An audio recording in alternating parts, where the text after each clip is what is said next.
Under the harsh fluorescent glow of a bustling supermarket, where the sound of rattling carts and murmured conversations filled the air, an almost invisible moment of quiet desperation was unfolding. Shelves overflowed with abundance, rows of brightly packaged goods, neat stacks of fruits, endless aisles of food, yet one young mother stood still, as though the weight of the entire world pressed against her thin shoulders. Her sweater, stretched and worn, clung loosely to her frame, and her tired, shadowed eyes betrayed countless sleepless nights spent tending to the fragile needs of her newborn. In her arms she cradled the baby, wrapped tightly in a faded blanket that had seen better days, while at her side her older child tugged softly at the hem of her sweater. "Mommy, can we go home now?" the child asked in a voice so innocent it pierced the noise of the store, a reminder of how unknowing children are to the storms their parents silently endure. The mother's name was Emily. She reached for a can of baby formula, her hand trembling slightly as if even that simple gesture carried unbearable weight. She studied the label, her tired eyes scanning the numbers on the price tag as though searching for some hidden mercy.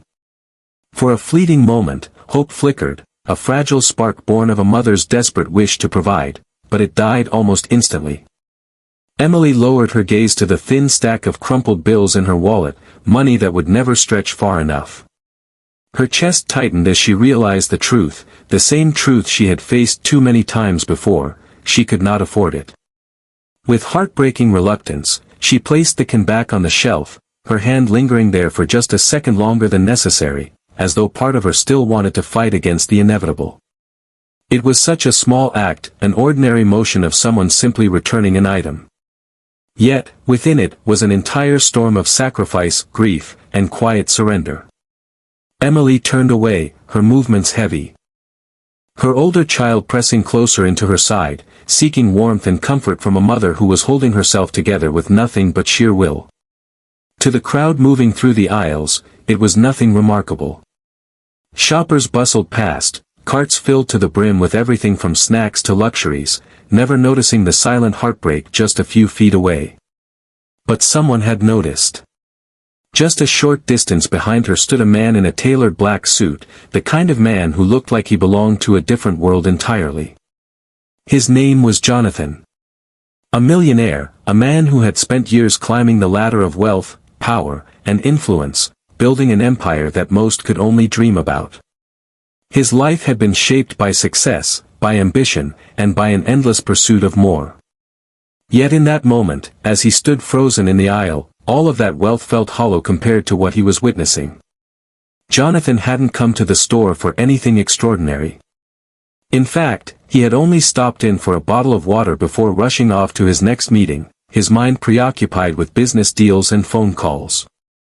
He wasn't supposed to be there, not at that exact time, not in that exact aisle. And yet, fate has a way of guiding people to places where choices must be made. He could have walked past. He could have pretended not to see, dismissed Emily's struggle as just another unfortunate reality of life, something far removed from his own carefully built world. But the image of her, thin, exhausted, her hand trembling as she placed back the one thing her baby needed most, gripped him in a way nothing else had in years. For Jonathan, it was as if a veil had been lifted. He had built his fortune believing that money equaled freedom, that success equaled happiness. But here, in front of him, was proof that his wealth also equaled responsibility. He could no longer ignore the truth that was staring him in the face. To Emily, a single can of formula was impossibly out of reach. While to him, it was worth less than the coins rattling carelessly in his car's cup holder. The contrast was unbearable. He watched her walk away, her shoulders hunched against a weight no one else could see, her children clinging to her as though she were their only anchor in a world that had taken so much from them. And in that moment, something inside him shifted, something deep and irrevocable. Emily had not always lived this way. Just a year earlier, she had a husband by her side, a small home that rang with laughter, and a simple dream of building a life of love and stability for her children. But tragedy had struck without warning, cruel and merciless. An accident had stolen her husband from her, leaving her a widow with 2 children and a mountain of bills that grew heavier with every passing month. Rent, electricity, food, Each day was a choice between necessities, and there was never enough to cover them all. She cleaned houses during the day, worked night shifts at a diner, and took any odd job she could find, but no matter how hard she tried, the math never added up. And so, here she was, standing in a supermarket filled with abundance, unable to buy even the simplest nourishment for her baby. For Jonathan, watching her was like looking into a mirror he didn't know existed. He had everything, yet somehow it felt empty. She had nothing, yet she carried the burden of love, sacrifice, and survival that wealth could never replicate.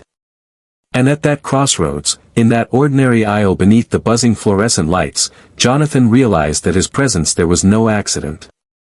Fate had placed him in that moment, and he could not turn away. Jonathan followed Emily at a respectful distance, careful not to startle her or intrude on the fragile dignity she carried. From behind, he could see the quiet weariness in her posture, the way her steps were measured and deliberate, as though even walking had become an effort under the invisible weight she bore. He watched as she moved slowly down the aisles, picking up only the barest of essentials, a loaf of bread, some discounted vegetables that had clearly been passed over by others, and a small pack of diapers that she seemed to debate over far too long before finally placing into her basket. Every item she touched carried the gravity of a decision that cost her dearly.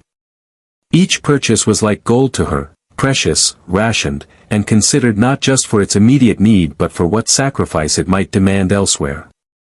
Jonathan could see the struggle in every movement, a silent war fought with numbers in her mind, a balancing act between survival and surrender. Yet despite the strain, she carried herself with a quiet dignity, unwilling to let the world see the cracks in her resolve.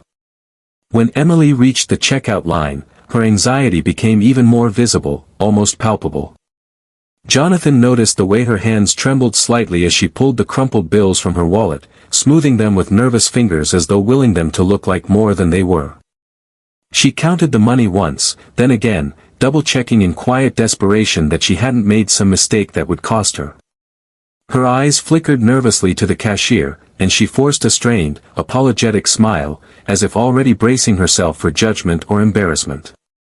In her arms, the baby stirred restlessly, letting out a soft, plaintive cry, and Emily bent her head to whisper soothing words of comfort, words only a mother's voice could carry with such tender reassurance. Beside her, her little girl clutched the hem of her sweater, wide-eyed and curious as she watched the groceries being scanned and bagged, too young to fully understand but old enough to sense her mother's unease. Yet what struck Jonathan most was not the groceries in her basket but the way Emily's eyes lingered, almost against her will, toward the baby formula aisle one last time. There was longing there, unspoken yet undeniable, mingled with a sorrow that seemed to hollow her out from the inside.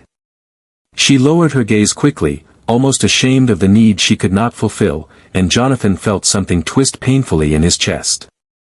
He pretended to browse the candy rack beside the checkout, outwardly calm, but inside his mind was racing. For years he had built his fortune through relentless work, shrewd negotiations, and ruthless decisions. He had spent his life focused on acquisitions, profits, and the endless pursuit of more, climbing a ladder that seemed to have no end. But standing there, watching Emily fight silently against the reality of her circumstances, he realized none of his victories, none of the boardroom triumphs or financial conquests, had ever stirred his heart in the way this single moment did.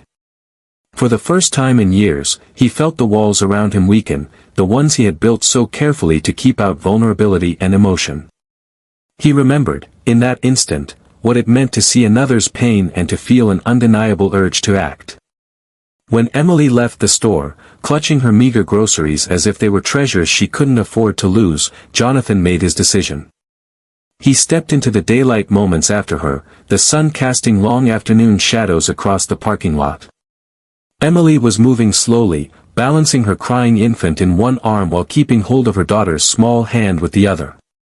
Her old sedan sat a few spaces away, a vehicle that looked as though it had weathered more winters than it should have, its paint dulled and its body scarred with rust and dents. She opened the trunk and began to load her groceries with careful precision, placing each item gently as though even the cheapest goods deserved respect. Her daughter climbed obediently into the back seat, quiet and patient, accustomed to the rhythm of her mother's weary routine. Jonathan approached with steady but cautious steps, his heart pounding in a way that was unfamiliar to him. He didn't want to frighten her, didn't want to intrude on the fragile bubble of dignity she carried around herself. His voice was calm, deliberate, and kind when he finally spoke. That he explained softly that he had seen her inside the store, that he understood in part what she was going through, and that he wanted, no, needed, to help. Emily froze instantly, her entire body tightening, her guard snapping into place with the speed of someone who had learned the hard way not to trust too easily. Life had taught her caution, had taught her that kindness offered by strangers often carried strings, and she shook her head quickly, refusing before the words had even fully left his lips. Her voice was firm but weary as she insisted she couldn't accept charity, her pride clashing violently with her desperation. But Jonathan's sincerity was undeniable. His eyes, his tone, his very presence carried no judgment, only an earnest compassion that seemed to cut through her defenses.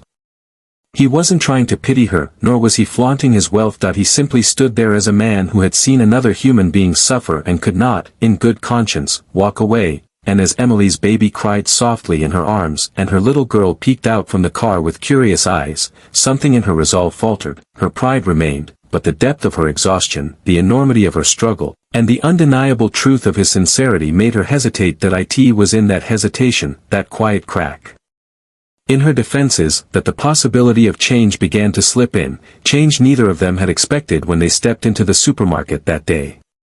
His voice carried no trace of pity, only a quiet sincerity and genuine compassion that disarmed Emily in ways she had not expected. For a long moment, she stood frozen, clutching her infant protectively as her daughter peered at Jonathan with wide, cautious eyes. Pride urged her to refuse him, to turn away as she had done so many times before when the offer of help felt more like judgment.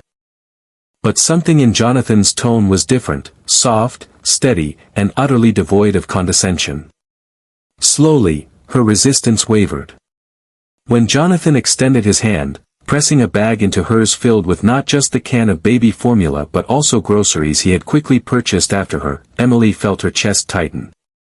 Her fingers trembled as they closed around the handles of the bag, and for the first time in weeks, maybe months, she felt the heavy burden on her shoulders lighten just enough to breathe. Her eyes filled with tears, spilling over despite her effort to blink them away. It wasn't the groceries themselves that undid her, it was the reminder that she was not invisible, that someone had seen her struggle and chosen to care. But Jonathan did not stop there. That day in the parking lot was not just an isolated act of kindness, it was the beginning of something much greater. He reached into the inside pocket of his suit jacket and pulled out a small card, pressing it gently into Emily's hand.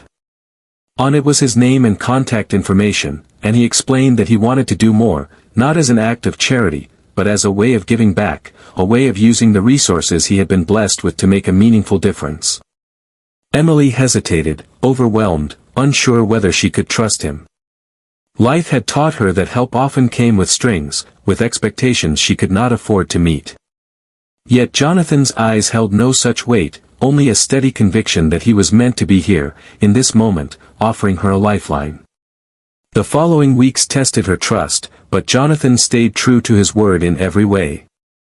Quietly, without fanfare, he began to arrange support for her and her children. He connected her with reliable childcare assistants so she would no longer have to worry about leaving her children with neighbors or strangers while she worked. He reached out through his network and secured her a better-paying position within one of his own companies. An opportunity that valued her hard work and gave her stability she had long been denied. Beyond that, he worked behind the scenes to connect her with housing support, ensuring she and her children could move into a safer, more stable home where she no longer had to fear the leaks in the roof or the draft that crept through broken windows.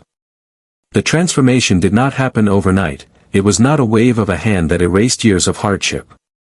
It was step by steady step, brick by brick, a slow rebuilding of a life once shattered. Emily began to breathe again. The nights that had once been filled with restless tossing, haunted by the crushing anxiety of wondering how she would feed her children tomorrow, became nights of rest. For the first time in what felt like forever, she could put her children to bed and close her eyes without feeling the gnawing fear in her chest. Each day brought small but profound changes, groceries in the pantry, warmth in the home, bills paid without sacrifice.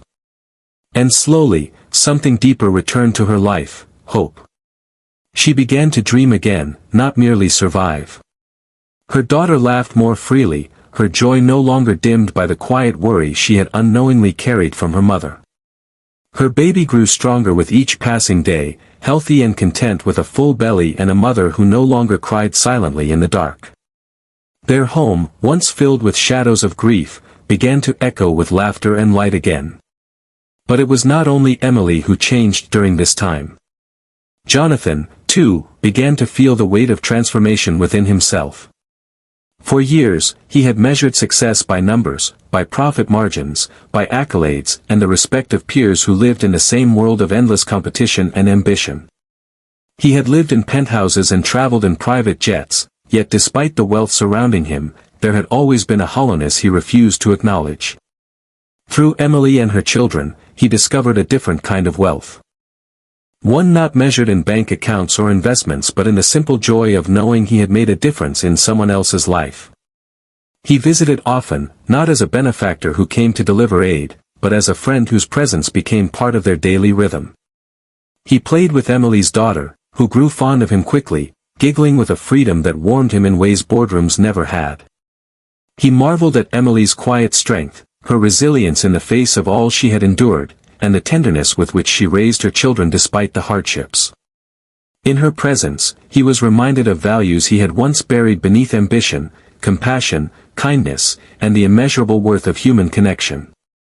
One evening, as the sun dipped below the horizon and painted the sky in hues of amber, orange, and deep gold, Jonathan found himself sitting on the modest porch of Emily's new home. The air was cool, carrying the faint scent of blooming flowers, and the soft sound of crickets filled the quiet space between them. He watched Emily rocking her baby gently in her arms, her silhouette framed by the glow of the fading day. Her daughter played nearby, chasing fireflies with squeals of delight.